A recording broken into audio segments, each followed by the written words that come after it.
Hello friends, welcome back to my channel. বরাবরের মতো ইসলাম প্রিয় ভাইদেরকে জানাচ্ছি আসসালামু আলাইকুম ও হিন্দু ভাইদেরকে নমস্কার।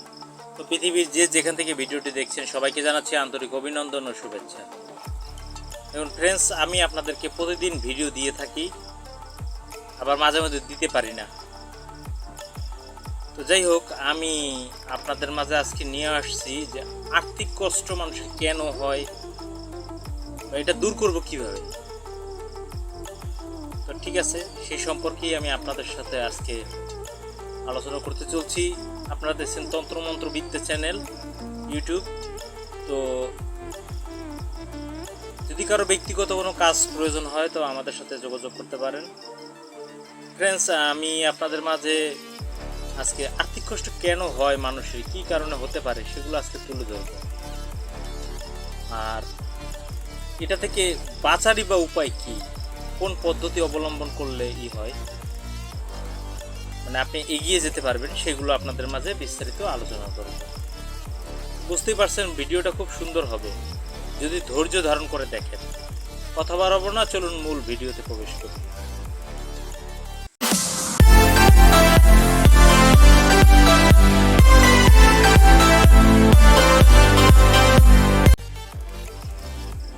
সো ফ্রেন্ডস, আমাদের আর্থিক কষ্ট অনেকেরই আছে।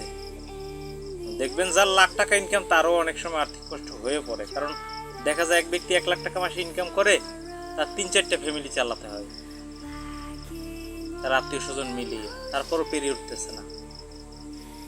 এগুলো আমরা অনেক সময় অনেকে বলে শনির দশা, রাহুর দশা, অমুক দশা, সমুক দশা, এগুলো সব মিথ্যা কথা,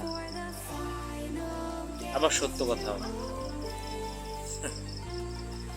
কারণ আমি বলতেছি, আপনার আর্থিক কষ্ট কিন্তু আপনি নিজে ডেকে আনছেন, আরেকজনে ডেকে আনতেছেন। আপনি একটু ভেবে দেখেন, আপনার আর্থিক কষ্ট শুধুমাত্র এর জন্য দায়ী আপনি নিজে, আরেকজন না। দেখেন, একটু চিন্তা করে দেখেন যে আমি এই কাজটা রেখে যদি ওই কাজটা করতাম তাহলে আমার আর্থিক উন্নতি হতো, মানে আপনি সঠিক সিদ্ধান্তে পৌঁছে দিতে পারেন না। এবারে বলছি, কখনো বাড়ির উঠান বা ঘর ঝাড়ু দিয়ে দক্ষিণ দিকে ফেলাবেন না ময়লা আবর্জনা, তাহলে আপনি দারিদ্র সীমার মধ্যে নেমে আসবেন। কখনোই ভিক্ষুককে খালি হাতে ফিরাবেন না। কোন ভিক্ষুক দেখবেন যারা অরিজিনালি ভিক্ষুক, মিসকিনদের যারা অরিজিনালি ভিক্ষা, যাদের হাত নাই পা নাই, কর্ম করে খেতে পারে না, তাদেরকে ভিক্ষা দিতে পারে, দেওয়া ভালো। কিন্তু যারা কাজকর্ম করে খেতে পারে এমন ব্যক্তিদের ভিক্ষা কখনো দিবেন না। বিশেষ করে বৃহস্পতিবারে ভিক্ষা দিবেন না,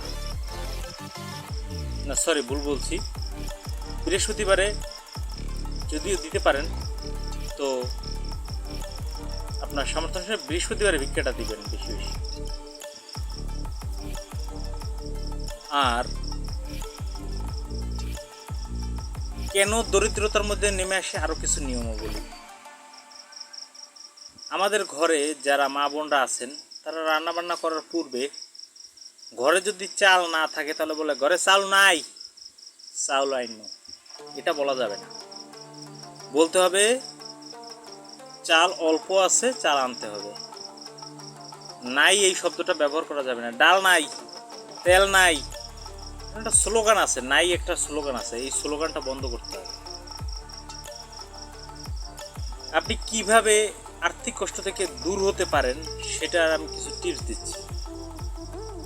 প্রত্যেকদিন সকালে ঘুম থেকে উঠবেন, ভোরবেলায় উঠে চোখ মুখে কোনো কিছু দিকে না তাকাইয়ে 2 হাত তুলে এভাবে তাকাবেন, করগুলো দেখবেন, সুন্দর করে হাতের করগুলো দেখবেন, যে রেখাগুলি আছে সেই রেখাগুলি ভালো করে তাকাবেন 2 হাতে।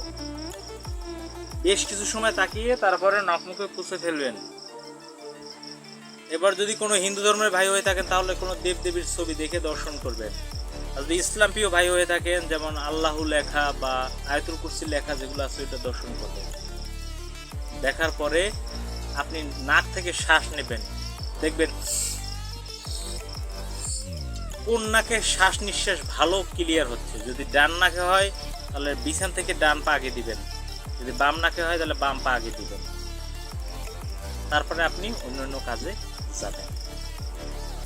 দ্বিতীয়ত, যদি দরিদ্র সীমা আপনার বেশি আক্রান্ত হয়ে থাকে তাহলে একটি 1 টাকার কয়েন নেবেন, নিয়ে আপনি যে কোনো শ্মশানে চলে যাবেন। শ্মশানটা আপনার পিছনে থাকতে হবে। আপনি এভাবে দাঁড়াইয়া আঙুলে এরকম টস করে পিছনে ফেলে দিবেন। ফেলে দিয়ে আপনি ওখান থেকে চলে আসবেন। আর পিছন ফিরে তাকাবেন না। যে কোনো শনি অথবা মঙ্গলবার দিন করবেন। দিনের বেলা করতে পারেন, রাত্রেও করতে পারেন, আপনার ইচ্ছা। ও টাকাটা যা হয় হোক, এতেও আপনার আর্থিক কষ্ট বিমোচন হবে।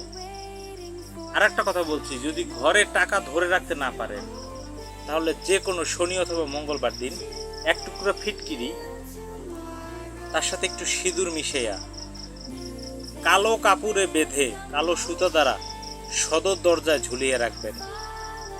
আপনার আর্থিক উন্নতি হবে এবং অর্থকষ্ট দূর হবে। সব থেকে বড় কথা হচ্ছে যে আপনাকে 5 ওয়াক্ত নামাজি হতে হবে, হিন্দু ভাই হলে ত্রিসন্ধ্যা করতে হবে, ঈশ্বরের প্রতি বিশ্বাস, আল্লাহর প্রতি সম্পূর্ণ বিশ্বাস রাখতে হবে, নিষ্ঠার সাথে কাজ করতে হবে, এবং তাহলেই আপনি আগাতে পারবেন। নচেত আপনি যত কোটি টাকাই ইনকাম করেন না কেন, আপনি সামনে আগাতে পারবেন।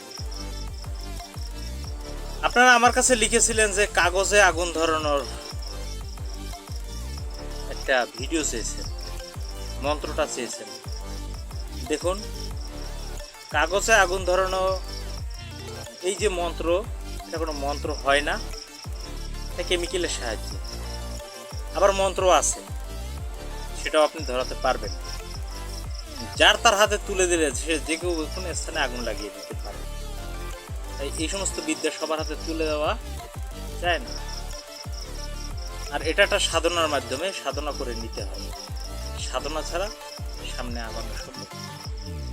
আশা করি বুঝতে পারছেন আমার কথাগুলো। আর আপনাদের কোন ধরনের ভিডিও প্রয়োজন দয়া করে যদি কমেন্টে জানান, তাহলে সেই ভিডিও তৈরি করতে আমি পারি। আপনারা যদি না জানান আমি কি করব? আর সেটা লাইক, একটা কমেন্টে লেখেন হাই, আসসালামু আলাইকুম, শেষ। আমি ওয়ালাইকুম আসসালাম মনে মনে বললাম, আপনি পেলেন, কিন্তু আপনার যে কোন ভিডিও প্রয়োজন সেটা আপনি আর লেখেন নাই, তাই আমি আপনাকে দিতে পারছি না। তাই আপনারা কমেন্ট করবেন কোন ধরনের ভিডিও প্রয়োজন। আশা করি আমি আমার সাধ্যমতো আপনাদেরকে তৈরি করে দিব। সবাই ভালো থাকবেন, সুস্থ থাকবেন, শুভকামনা রইল। আর যারা কাজ শিখতেছেন তারাও ফোন করতে পারেন, ব্যক্তিগত কাজের জন্যও ফোন করতে পারেন। ভালো থাকবেন, সুস্থ থাকবেন, শুভকামনা রইল। আল্লাহ হাফেজ।